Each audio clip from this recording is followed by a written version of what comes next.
Hey everyone, welcome back to another episode of the Dental Download Podcast. My name is Haley, and this week's episode is going to be a solo episode, just me, and we're going to be catching you up on my D1 winter semester so far. We're only about a month and a half through, but I figured there was lots to update you on, and I asked you all if you had questions for me on my Instagram, which is at HaleySchultz_YT, and you can also always send in questions or ask me anything on the Dental Download Podcast Instagram as well. Those are both great places to reach me. But quickly before we get into the episode, I did just want to let you know what episodes are coming up after this one. So next week we have one of the hosts of the Dental Student Podcast, if you're familiar with that one, Ani. He joins us to talk about his ortho residency and residencies in general, just a lot about dental school, some of the things people don't tell you about dental school from the perspective of someone that made it through.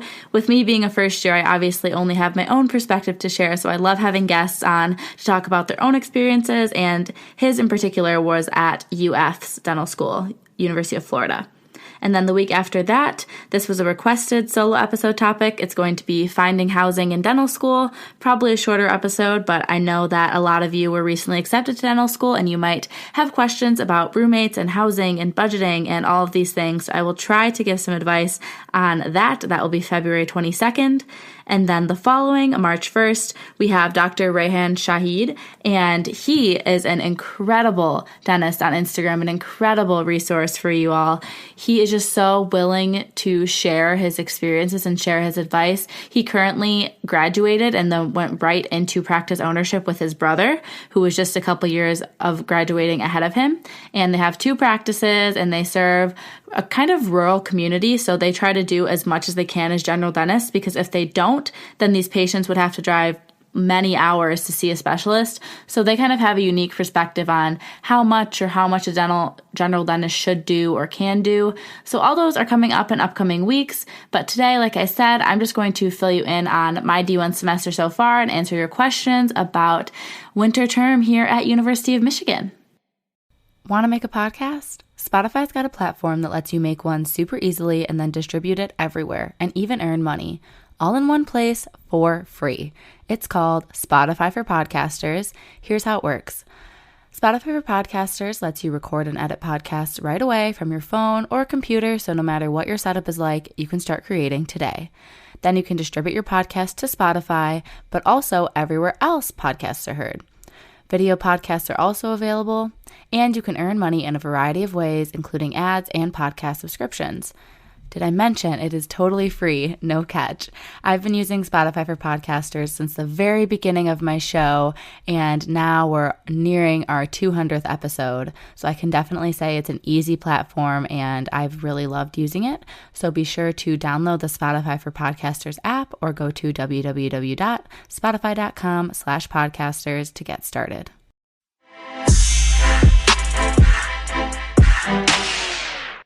All right, so as I've mentioned in previous episodes' intros, we're taking 26 credits this semester, and I've already read off the exact classes, so I'm not going to let you all sit through that again.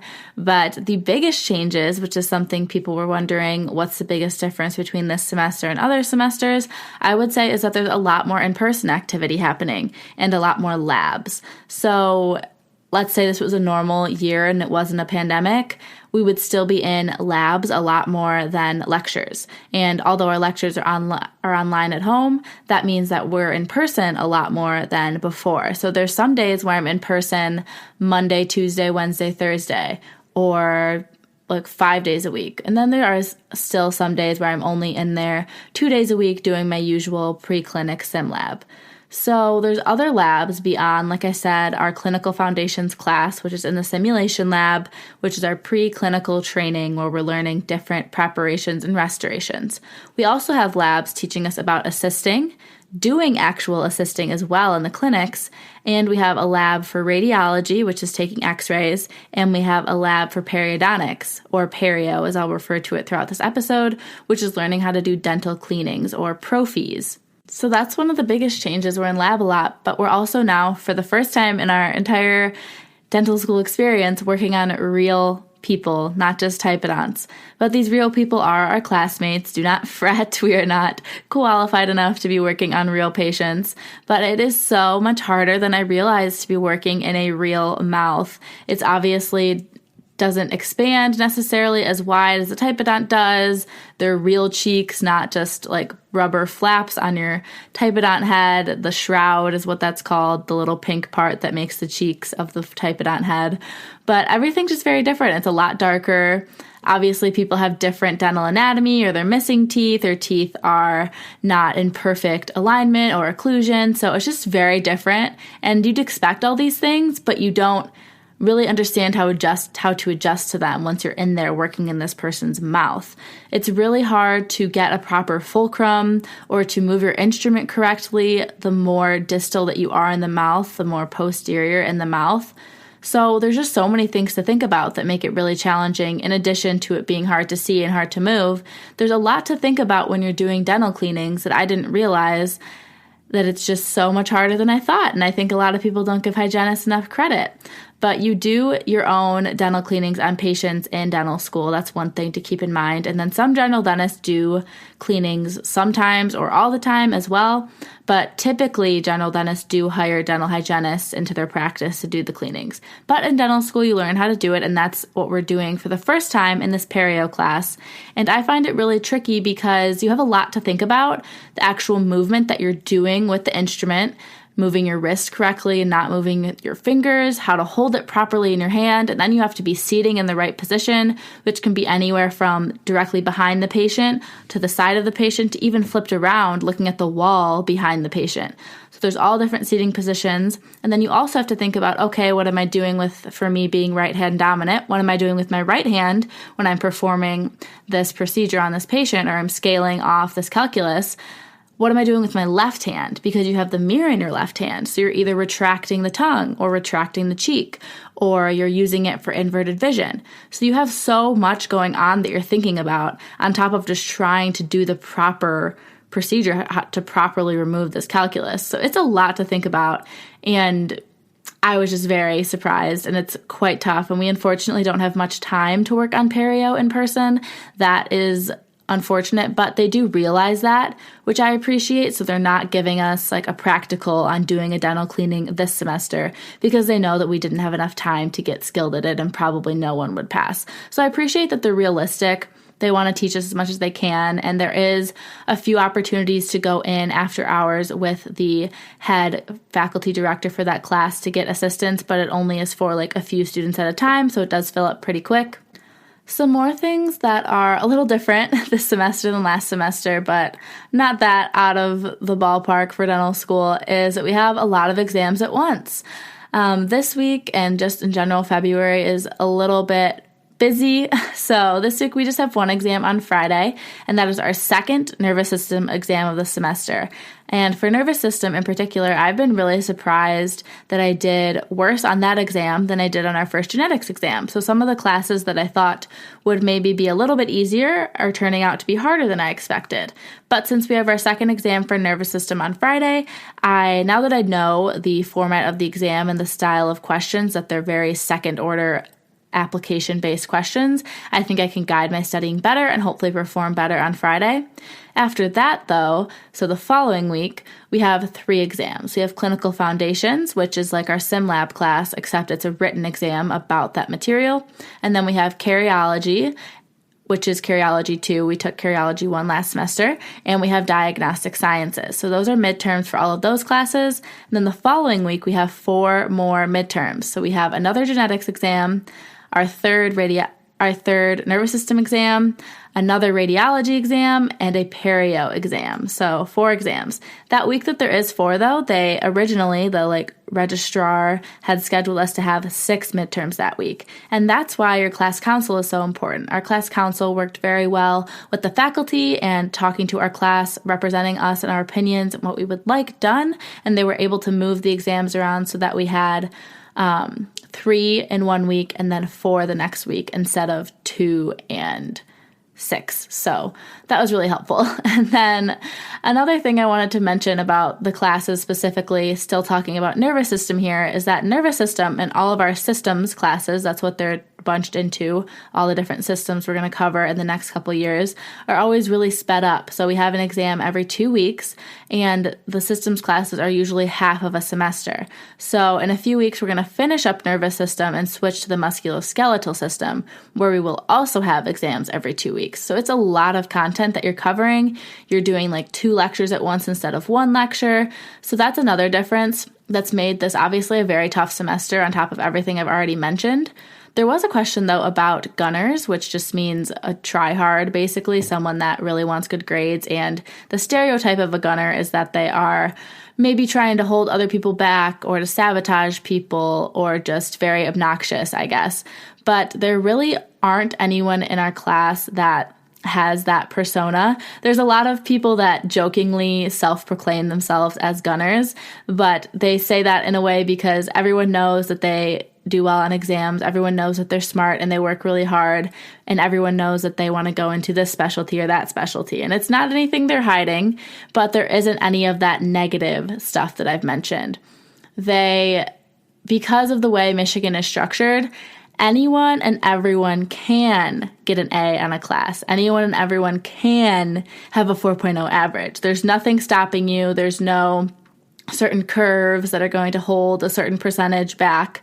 So there's no reason for anyone to be trying to bring someone else down. And even these gunners or the most successful people or the people scoring the highest are still taking the time to share their resources, their study guides, answering questions, helping people out, going the extra mile to help our classmates.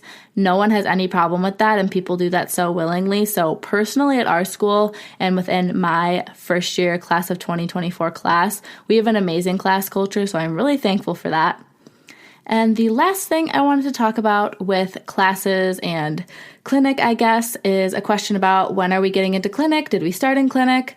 So personally, so far as of today, February 7th, I've been trained to start assisting in clinic, and no way am I saying like I've gone to assisting school, I'm going to be a good assistant, because we barely know what we're doing. But we went into our ACE lab. That's ACE, Advanced Clinical Education, which is a brand new learning facility in the dental school, kind of right across from the sim lab. And it has these really nice chairs from Finland that like can move around, which makes them a lot more accessible. And it's just like beautiful and bright and happy and just great new equipment. It's an awesome place to learn. But anyways, we were in there and we were practicing with a rotation of 3 of us. So one was the patient, assistant, and dentist, and you did all 3 roles, and you basically learned how to place cotton rolls, place dry angles, place a sphedopter, use the high speed and low speed suction, how to pass instruments, and that was pretty much it. And then just like sanitizing and disinfecting the cubicle. But that was our like training to make us more comfortable for when we do go into clinic to start assisting for the first time. I believe we do 3 or 4 assists that are required this semester. And I think technically you could go assist more if you had someone that wanted you to come in and work with them, like a D3 or D4. I think you can just kind of go as long as you are approved to be there. But yeah, so I'll do 3 or 4 about this semester. My next one and my first actual one in clinic is going to be towards the end of February, but some of my classmates have already done them a couple weeks ago. They just have us spaced out. That way we're not like overloading the clinics, especially with COVID precautions, trying to keep everything more distant. But another thing that I'm doing to get some clinic experience is club events. So I went to a Zoom with a 4th year dental student here that talked about treatment planning and steps to take when you're in clinic and some little fast tips to make your life easier, things you should do before you call over your faculty to check. So that was really great. And then I got the PDF of that PowerPoint file so I can look at that and reference it when I actually am a 3rd and 4th year and getting ready to see my first patients on my own. Another thing I'm doing to get ready for clinic through clubs is through the AAWD. They're doing tours of the clinics in small groups with upperclassmen, again, D3s and D4s, showing a couple of us at a time around the clinics just so we know where things are, so we feel more comfortable when we're up there. And then I'm actually going to be a patient for the first time at the dental school as well, having one of my D3 friends do an FMX on me, which is a full mouth x-ray set, because I need them for my next dentist appointment in a couple weeks where I'm getting a few fillings done. So lots of experience now in person and experience in the different clinics and different learning facilities in the dental school. That is about everything I have specifically for classes though. So a couple more updates, I guess, just life-wise, what I'm doing when I'm not watching lectures or in sim lab. So as I've said in the past, socializing has been a struggle with the pandemic, as we all know, and just feeling isolated. I know things are going to get better, though, in D2 year, which we're D2s starting in the summer term, so starting in May pretty soon.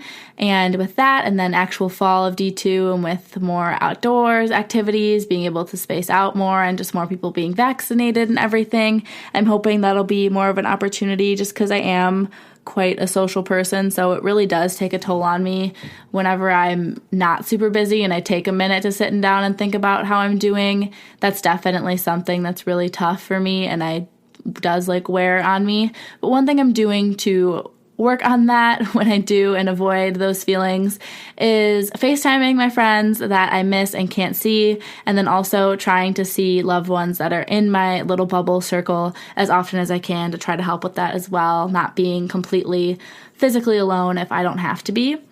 And then I had some questions about what I'm up to health and fitness wise and also budgeting. So I thought that kind of ties well into something that I've been doing this semester, which is HelloFresh, that meal delivery service. So I've been loving that. They just give you pre-portioned ingredients and step-by-step recipes so then you can put everything together. This is not sponsored, but I've heard so many sponsorships, I feel like I could regurgitate the information right here for you. But basically, I love it, and they have a student discount, so it makes it about $45 a week, and that's 15% off of the original price, and that's with free shipping, and that gives you 6 servings of really great meals that you picked out. So I've been loving that. I think that's a great way for me to stick to a budget a little bit better, because then I don't eat out as much, since they're really delicious food that I look forward to eating. Feels like a treat, or it feels really healthy, and I'm happy that I'm fueling my body with it, and they're easy to cook. It's a fun break, so it's great for my mental health as well. And another thing that I've been doing that's good for my health is I also subscribe to the Alo Moves app. That's ALO. It's a yoga brand, but they have bar, fitness, strength training, yoga, of course, and that is about $8 a month because I got it at a half off price. I'm not sure if they're offering the promotion now, but I try to do 10 to 25 minutes of a workout video a day at least, and then I do walk to school when I do go to school, so that's about 3 miles round trip. So that's also some things I've been doing to try to keep moving and to give myself a little break from sitting around and watching lectures, And other than that, though, for finances, I really don't do much budgeting. I definitely should do more. And I think the biggest things are just looking at wants versus needs, realizing that this is all money that you're going to have to probably pay back if you are taking out loans, and just focusing on I'm a student, I need to live modestly, and just focusing on do I need this for school, or is this just something I want kind of thing would be my best advice if you are looking to try to cut back on spending. And then the last life update would be about clubs. So like I said, I've had some positive experiences this semester with clubs, different clubs than I mentioned last semester, which makes me happy because that means that I'm getting my money's worth for different clubs. So I haven't done much with Academy of General Dentistry this semester yet, but I have been getting a lot out of American Association of Women Dentists, which I'm on the exec board for as the professional development chair. So we've had a speaker series that we're about to get started. So the first one is going to be general dentistry residency programs. We're going to have a 4th year that is doing a GPR and recently matched, talk about AEGDs and GPRs and the application process. Then we're also going to have a pediatric dentist come and talk, and we're going to have a periodontist come and talk, and a successful general dentist come and talk. So I'm looking forward to all of those, of course, over Zoom. And then we have some fun social events over Zoom with them as well. And like I said, the professional clinic development things like that clinic presentation that they gave about what to do in clinic and the clinic tours. And they also have a Google Sheet going on where we can sign up to assist D3s and D4s on procedures that they feel like they could use an assistant for. So those have all been really helpful, I think, just opportunities and making me feel more comfortable, and also giving me connections with people older than me in the dental school. That way, if I ever need anything, or if I walk into clinic on the day I have to assist and I'm like, man, I don't want to go talk to people, and I don't want to just go around asking if people need an assistant because that's kind of intimidating sometimes maybe. if I see one of these people from a club that I'm in, I know that they're a friendly face and I know I can go up and talk to them first. And even if they don't need an assistant, they can walk me over to their buddy a few cubicles over and help me get set up. So I think just making connections with upperclassmen is one of the best things you can do in dental school. And it's obviously very, very difficult to do right now because we're not in person. But the little bit that I've been able to do has all been through clubs. Also through the Christian Dental Association is another one that I have been able to make a lot of connections with upperclassmen through, and through my small group through that. I'm still meeting with them once a week for Bible study for Christian Dental Association, and that's like every other week actually, but then every single week, so every single week on Tuesday nights, I meet with my small group that I formed through the Christian Dental Association, which is 4 of us girls. So that's something I'm doing too, to kind of disconnect from school and take time for myself and socially, I guess, as well, since it is with other people. Finally, the last thing I wanted to talk about in this episode is COVID precautions and updates regarding that. So our school is requiring mandatory weekly COVID testing, so I personally just go Mondays right after SimLab, and so do a lot of my peers. And then on top of that, we have added PPE in SimLab, so we have face shields required and N95 masks required that the school provides for us, that we get disinfected every 8 hours of use, and we have a couple that we rotate through because when they're being disinfected, they're gone for about 2 weeks, and then you go and pick them up from dispensing, which is up on the 3rd floor of the dental school. And that's been kind of nice because the little goose chase that I had to go on to find dispensing the first time helped me go up and find clinic, one of the clinic floors, helped me get around the school a little bit more. So that's good. And no real news though about if and when we would be doing lectures in person again. I believe that majority of my classmates and the faculty and the staff at the school have gotten the vaccine by now, and most people have gotten the 2nd dose. Anyone that wanted the vaccine at our school that is exposed to patients has had the opportunity to get it. Some people obviously didn't want it, but everyone that wanted it has had the chance to get it. So I would imagine that in the summer or the fall, they would start transitioning us back into in-person lectures. I could see it going one of 2 ways. I could see everyone is in attendance, our whole 108 of our class in a lecture hall, but with N95 masks on and probably face shields, honestly.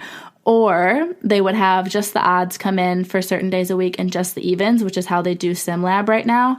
So splitting us up in half and half. So you do half of your lectures online and half in person.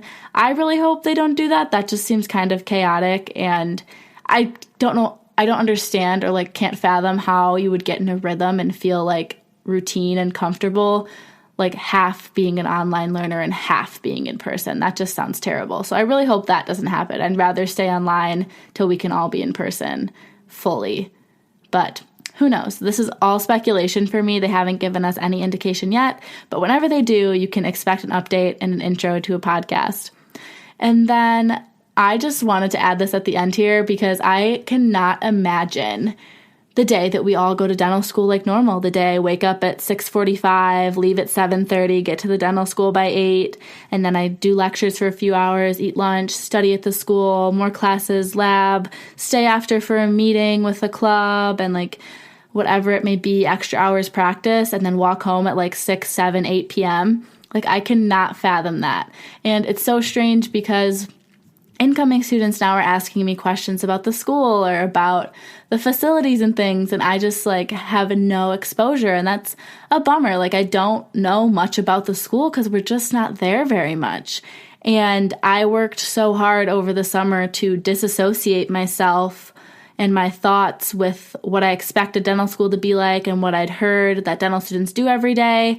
I had to totally get that out of my mind because that wasn't my reality when I started this summer, and it's still not my reality. So since I've worked so hard to forget that image of what a normal school day looks like when it's in-person learning, I feel like it's going to be such a strange transition going back to that. I hope it will be smooth, and I hope it will be great and exciting and amazing, but thinking about that is a little daunting. So I'm hoping that whenever that adjustment needs to happen, that it goes smoothly, and I will definitely make an episode, I'm sure, about that transition back and any tips that I may have at the time. But that's really everything that I thought to talk about today, and all of your questions I definitely answered during this episode. So I hope it was helpful, and I hope it was interesting to hear what's going on for us D1s at University of Michigan's dental school. I'm so thankful to have been vaccinated and to be having more time in labs and to have such amazing faculty and an increased student to faculty ratio because there are less people in these classrooms.